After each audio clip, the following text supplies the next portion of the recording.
On the night before Arizona's historic teacher walkout, a pair of Valley teachers spoke to us about why they voted no on the strike. Now, this is a side of the story that you probably haven't heard much of, in part because teachers who voted no are afraid of the reaction. As Spencer Blake reports, some teachers even feel like the best way to share their opinions is anonymously.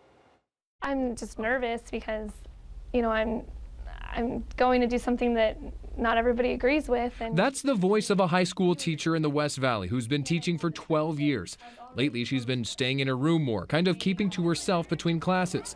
She doesn't want to stir the pot, and that's why she hasn't been posting her thoughts on social media either. I avoid it because I don't want to be attacked. And not that I don't want my opinion heard, I just don't want it to turn into something that, me against them. I had voted no for the walkout, and primarily because of the timing rather than the issues. Ives Matches is also in the roughly 22% minority. He teaches stats at Arcadia High School in Scottsdale.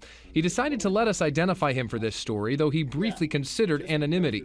Matches thinks the strike would have been better last semester, or better yet, this coming fall, when proximity to an election could have made some real change at the Capitol. It's towards the end of school, so you've got graduation, you have, families that have made plans and things like that. And right now it has brought about a little bit of stress for the students. But Matches is different, in his opinion, in that he supports the Red for Ed movement all the way up to and except for Thursday's walkout.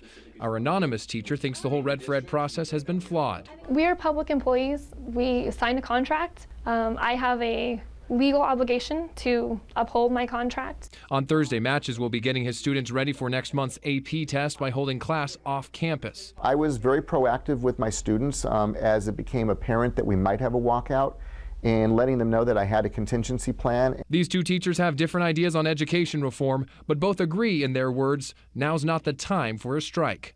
Spencer Blake for Arizona's